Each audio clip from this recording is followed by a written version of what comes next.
6 মাসের মধ্যে একটু টাকা সংশয় করে কাজ করার চেষ্টা করব। আমি মনে করি পুলিশের ড্রেসও আপনাদের দেওয়া উচিত। রিক্রুটমেন্ট যখন আমরা করেছি তখন আপনাদের ভবিষ্যতের দায়িত্ব আমাদের।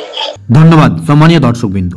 সিভিক ভলান্টিয়ার নিয়ে একের পর এক বিভিন্ন ধরনের খবর উঠে আসছে। রাজ্যের সিভিক ভলান্টিয়ারদের এবার কি পোশাক পরিবর্তন করা হবে? আকাশি জামা নীল প্যান্ট পরিবর্তন করে এবার রাজ্যের সিভিক ভলান্টিয়াররা খাকি উর্দি পরবেন, এমনই জল্পনা তৈরি হয়েছে। পুলিশ ওয়েলফেয়ার কমিটির কর্তারা এই বিষয়টি নিয়ে চিন্তাভাবনা করছেন। এই মর্মে নবান্নের কাছে একটি প্রস্তাব পাঠানো হচ্ছে, যদিও সরকারিভাবে এই সিদ্ধান্ত এখনও গৃহীত হয়নি। সিভিক ভলান্টিয়ারদের একাধিক দাবি পূরণের ব্যাপারে আশ্বাস দিয়েছেন স্বয়ং মুখ্যমন্ত্রী মমতা বন্দ্যোপাধ্যায়। এবার সিভিক ভলান্টিয়ারদের উর্দি বদল নিয়ে তৈরি হয়েছে জল্পনা। আকাশি রঙের জামা এবং নীল রঙের প্যান্ট, এই পোশাকে সাধারণত দেখা যায় রাজ্যের সিভিক ভলান্টিয়ারদের। এবার কি তাহলে সিভিকরাও উর্দি পরবেন? শুরু হয়েছে জল্পনা। তো বন্ধুরা, আমি আমার এই ভিডিওটির মধ্যে দিয়ে আপনাদেরকে স্টেপ বাই স্টেপ দেখিয়ে দেব এই বিষয়টা বা এই কথাটি কতটা সত্য। এই ভিডিওটি মনোযোগ সহকারে শান্তিপূর্ণভাবে দেখবেন। একটা স্টেপ ছেড়ে গেলে ভিডিওটি আর বুঝতে পারবেন না। আপনি আমার এই ভিডিওটি কোন জেলা থেকে দেখছেন, কোন ধরনের ভিডিও প্রয়োজন, অবশ্যই কমেন্ট করে আপনার মতামত জানাবেন। সেই ধরনের ভিডিও দেওয়ার আমি চেষ্টা করব। তো বন্ধুরা, যারা আমার ইউটিউব চ্যানেল এবং ফেসবুক পেজকে আগে থেকে সাবস্ক্রাইব ও ফলো দিয়ে রেখেছেন তাদেরকে অসংখ্য অসংখ্য ধন্যবাদ। যারা এখনো করেননি তাড়াতাড়ি সাবস্ক্রাইব এবং ফলো দিয়ে দেন এই ধরনের আরো রিলেটেড ইনফরমেশন ভিডিও পেতে।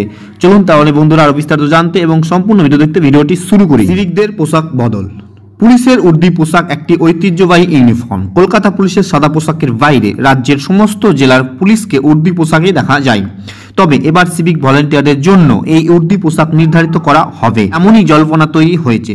পুলিশ ওয়েলফেয়ার কমিটির কর্তারা এই বিষয়ে নবান্নে প্রস্তাব পাঠাতে পারেন বলেও জানতে পারা গিয়েছে। কেন খাকি উর্দি? পুলিশের একটি সূত্র বলছে, সাধারণত বিভিন্ন জায়গায় ডিউটি করার সময় সিভিক ভলান্টিয়ারদের পোশাক দেখে চিহ্নিত করা যায়। সেই কারণে অশান্তির জায়গায় খুব সহজেই চিহ্নিত হয়ে যান সিভিক ভলান্টিয়াররা।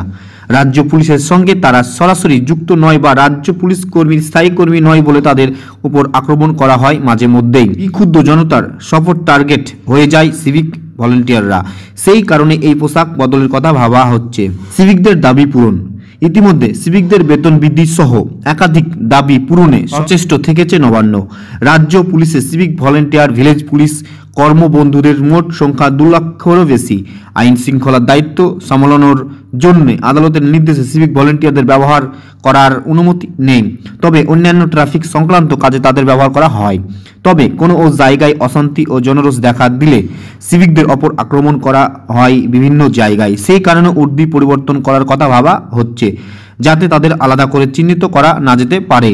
সরকারিভাবে এই সিদ্ধান্ত এখনো গৃহীত হয়নি। নবান্ন এ ব্যাপারে এখনো কোনো সবুজ সংকেত দেয়নি বলেই খবর। পুলিশ ডিরেক্টর থেকে নবান্ন প্রস্তাব পাঠানোর পর বিষয়টি নিয়ে ভাবনা চিন্তা করা হবে। সেরকম হলে নির্বাচনের আগে এই সিদ্ধান্ত গ্রহণ করা হতে পারে বলে মনে করা হচ্ছে। উল্লেখ্য, আগে সিভিক ভলান্টিয়ার এবং ভিলেজ পুলিশের আলাদা কোনো ইউনিফর্ম ছিল না। গত কয়েক বছর আগে সিভিকদের জন্য ইউনিফর্ম নির্ধারিত হয়, আকাশি জামা নীল প্যান্ট, এবং ভিলেজ পুলিশের জন্য নীল রঙের পোশাক ঠিক করা হয়। তারপর থেকে রাজ্যের সর্বত্র এই পোশাকই দেখা যায় সিভিক ভলান্টিয়ারদের। তবে খাকি পোশাক পরলে তাদের সামাজিক সম্মান বৃদ্ধি পাবে বলে জানিয়েছেন সিভিকদের সংগঠন। তবে এই পরিকল্পনার পরিপন্থী কিছু মত উঠে এসেছে। অনেকেই বলেছেন নির্বাচনের আগে সিভিকদের পোশাক বদলে দিয়ে ঘুরপথে তাদের কাজে লাগানোর চিন্তা ভাবনা করা হচ্ছে। আইনের চোখে ফাঁকি দিয়ে তাদের ভোটের কাজে ব্যবহার করা হতে পারে বলে জানিয়েছে বিরোধীরা। তো বন্ধুরা, আমার এই ভিডিওটি আপনাদেরকে আমি স্টেপ বাই স্টেপ বুঝিয়ে দিলাম। অবশ্যই আপনারা বুঝতে পেরেছেন। তাহলে অবশ্যই ভিডিওটি বিভিন্ন সোশ্যাল মিডিয়া ও গ্রুপে শেয়ার করে। ধন্যবাদ।